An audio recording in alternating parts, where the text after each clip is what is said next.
నేను యాజమాన్యానికి నమస్కారాలండి. Good afternoon. గుడ్ చెప్పండి. ఆఫ్టర్నూన్ రాజు గారు. అండి ప్రధానంగా యుద్ధం చాలా నష్టాన్ని మిగులుస్తుంది, కానీ యుద్ధం ఎండింగ్ అవ్వటం చాలా మంచి విషయంగా చెప్పొచ్చు. ఒక్కొక్క హ్యాపీ ఎండింగ్ అనుకోవచ్చు. అంటే ట్రంప్ తీసుకున్న నిర్ణయాలు, లేకపోతే అక్కడ ఏం కుదిరింది అనేది ఇంకా క్లారిటీ రాలేదు. అంటే ఇరాను ఇరాక్ అంటే ఏ స్థాయికి వెళ్తుందో, చంపేసుకుంటాం, ఇట్లాంటి సందర్భాలు మాట్లాడుకోవడం ఒక రకంగా భయం ఉంటుంది. ఇక్కడ ఉన్నటువంటి వారికే భయం ఉంటుంది, అక్కడ మా వాళ్ళు ఉన్నారు, ఏం జరుగుతుంది అనేటువంటి సందర్భం. సో ప్రధానంగా మీరు ఎలాంటి ప్రాబ్లమ్స్ ఫేస్ చేశారు? యాక్చువల్ గా నేను ఇజ్రాయెల్ దేశానికి ఇప్పటికీ లియోరా వరల్డ్ టూర్స్ ద్వారా ఒక టూర్ మేనేజర్ గా 10 సార్లు వెళ్ళానండి. ఓకే. అయితే ఈ నెల 10వ తారీఖున ఫ్యామిలీతో వెళ్తుంది. ఓకే. అయితే మొదట 2 రోజులు 10వ తారీఖున బయలుదేరి మొదట 2 రోజులు కూడా జోర్డాన్ దేశంలో ఉన్నాం. కరెక్ట్ గా ఎప్పుడైతే వార్ స్టార్ట్ అయింది ఆ రోజే మేము ఇజ్రాయెల్ లోనికి ఎంటర్ అయ్యామండి. Okay, correct. మీరు వెళ్ళటం, వార్ స్టార్ట్ అవడం ఒకేసారి జరిగింది. కరెక్ట్ గా ఆ రోజు ఎంటర్ అయ్యాం. మేము ఎంటర్ అయిన తర్వాత జోర్డాన్ నుంచి ఇజ్రాయెల్ వచ్చేటువంటి హుస్సేన్ బోర్డర్ మూసేశారు. ఓకే. తర్వాత ఇజ్రాయెల్ లోకి ఎంటర్ అయిన తర్వాత మేము టైబీరియస్ పక్కన గలిలయ సముద్రం దగ్గర మేము కింగ్ సోలోమన్ హోటల్లో మేము ఉన్నామండి. ఆ రోజు రాత్రి 200 మిసైల్స్ ఆ ప్రాంతంలోకి మరి ఇరాన్ నుంచి ప్రయోగించారు. ఇరాన్ నుంచి. ఓకే. ఓకే. అయితే ఆ 200 మిసైల్ కూడా మరి ఇజ్రాయెల్ లో ఉన్నటువంటి ఐరన్ డూమ్ ద్వారా మరి సమర్థవంతంగా వాటిని ఆ రోజు తిప్పుకుంటారండి. మేము కల్లారా చూసాం. ఓకే, అంటే ఒక రకంగా లైవ్ విజువల్స్ మీరు చూసారు. కొంచెం నాకే ఓకే. నా వాయిస్ నాకే రిపీట్ అవుతుంది, కొంచెం తగ్గించగలరా? రైట్. మీ వాయిస్ క్లియర్గా ఉంది, కంటిన్యూ చేయండి రాజు గారు. నా వాయిస్ నాకే వినపడుతుంది. ఓకే. అయితే ఐరన్ డోమ్ టెక్నాలజీ ద్వారా మరి సమర్థవంతంగా మీకు కల్లారా చూస్తామండి. ఓకే. ఆకాశంలో ఆ ఫైర్ వర్క్స్, అంటే మన దీపావళి జరుపుతున్నప్పుడు ఆ రోజు రాత్రి మనం చూస్తాం కదా ఫైర్ వర్క్స్ పైన. అవును, అవును. అట్లాంటి ప్రత్యక్షంగా మేము చూసాం, నేను చూడటం జరిగింది. మొదటి రోజు నుంచి నేను ఇండియాకి మొన్న సాటర్డే వచ్చానండి. నేను సాటర్డే వచ్చాను ఓకే ఇజ్రాయెల్ నుంచి. ఉన్నన్ని రోజులు కూడా నేను ప్రత్యక్షంగా వారిని చూశాను. నేను వార్ ఫీల్డ్ లో నేను ఉన్నాను. ఎస్, అంటే అంటే అలాంటి ఆ సందర్భంలో అక్కడ ఉన్నటువంటి ఆర్మీ కానీ, లేకపోతే అక్కడ ఉన్నటువంటి ప్రభుత్వం కానీ భారతీయులకి ఇజ్రాయెల్కి ఒక సంబంధం ఉంది, అంటే ఒక రకమైన స్నేహపూర్వక సంబంధం ఉంది. సో ఆ సమయంలో అంటే ప్రత్యేకంగా అక్కడ ఉన్నటువంటి పీపుల్స్తో వాళ్ళు ఎలా ఇంటరాక్ట్ అయ్యేవారు, ఎలాగా వాళ్ళతో ఉండేవారు?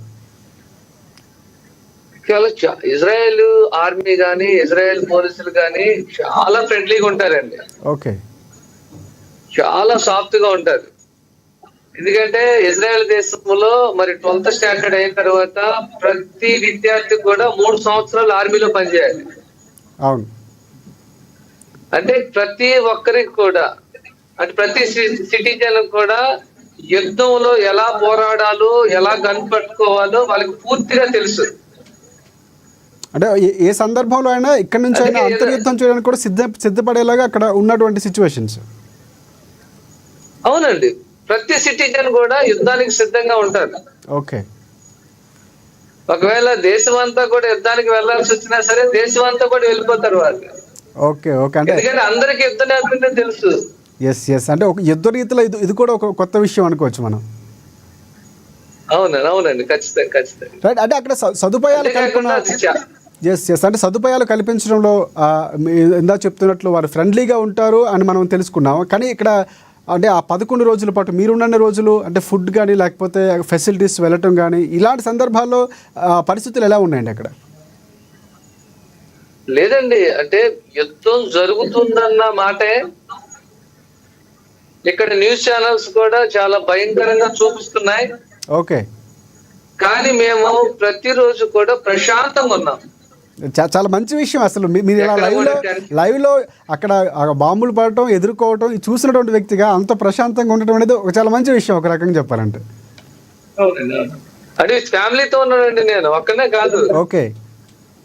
నేను, నా భార్య, నా కూతురులతో ఉన్నాను. నేను ఏ రోజు భయపడలే నేను. ఓకే. సో అంటే ఒక సేఫ్, అంటే అక్కడ బంకర్లోకి వెళ్ళే అంటే అలాంటి సైరన్స్ రావటం, మీరుండే ప్రాంతంలో ఏమైనా పడినటువంటి సందర్భాలు, ఎందుకంటే లైవ్లో చూస్తున్నారు కాబట్టి బంకర్లోకి ప్రత్యేకంగా అలాంటి ఏర్పాటు. ఓకే, నేను ఉన్నటువంటి ప్రాంతంలో కూడా ఆ రోజు 200 బాలిస్టిక్ మిసైల్స్ ఇరాన్ నుంచి వచ్చాయి.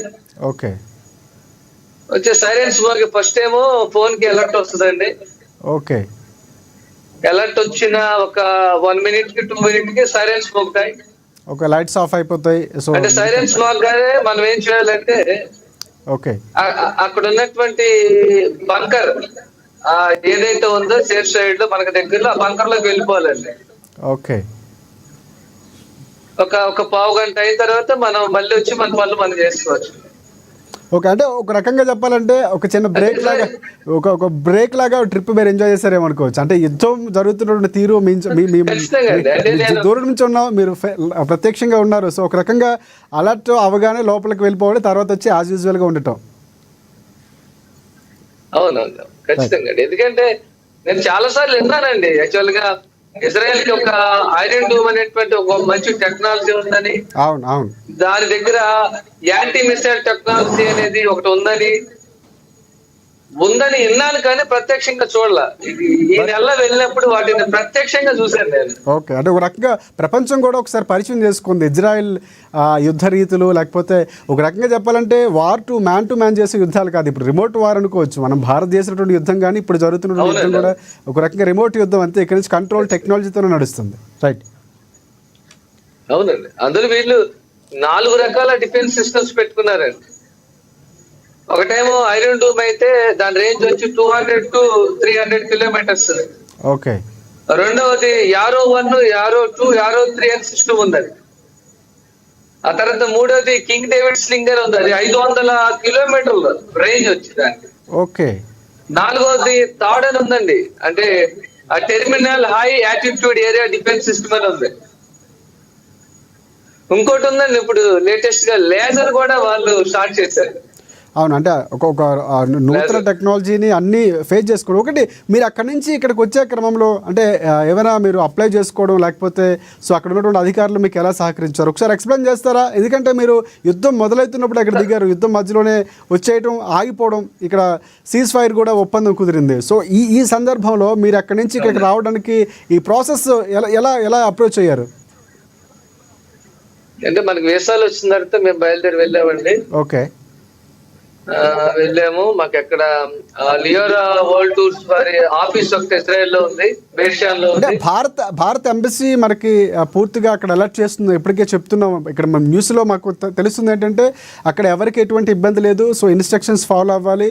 సో అక్కడ ఉన్నటువంటి ఏవైతే అలారం మోగ్గానే అక్కడ ఉన్నటువంటి పోలీసులు, ఆర్మీ ఇచ్చినటువంటి సూచనలు పాటించాలని చెప్తున్నా. భారత ఎంబసీకి ఎప్పటికప్పుడు అలర్ట్గా ఉంటాం అక్కడ ఉన్నటువంటి వాళ్ళకి అని చెప్పారు. సో అక్కడ భారత ఎంబసీ మీకు ఏ విధంగా సహకరించింది? అక్కడ ఇజ్రాయెల్ గవర్నమెంట్ అనేది ఎప్పుడు కూడా టూరిస్టులకి వారి సహకారాన్ని తెలియజేస్తుంది. అవును అవును, చాలా ప్రాధాన్యత ఇస్తుంది. టూరిస్టులు ఎవరు వచ్చినా సరే వారికి ఏ హాని జరగకుండా చూసుకునేటువంటి బాధ్యత వారిదే. ఓకే, సేఫ్టీ కూడా చాలా కేర్ తీసుకున్నారు, చాలా సేఫ్టీ అండి.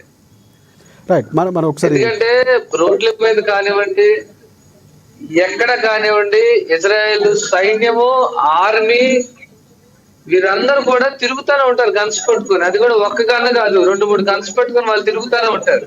రైట్, ఒక రకంగా ప్రత్యక్షంగా మీరు చెప్తుంటే మేము ఎలా మీరు అక్కడ ఫేస్ చేసి ఉంటారు అంటే వాళ్ళకి సర్వసాధారణంగా మీరు అన్నట్లు ఆఫ్టర్ ఇంటర్మీడియట్ లేకపోతే +2 చేసిన తర్వాత ఆర్మీలోకి వెళ్ళటం అనే రూల్ ఏదైతే ఉందో, సో వాళ్ళకి గన్నులు లేకపోతే అట్మాస్ఫియర్ పెద్ద కొత్తగా అనిపించదు. మనం ఎక్కడి నుంచి చూడటం మనకు కొంచెం కొత్తగా అనిపించవచ్చు. రైట్ రైట్, కిరణ్ గారు. అవునండి, అవును, మనకి అక్కడ చూసినప్పుడు చాలా కొత్తగా ఉంటుంది.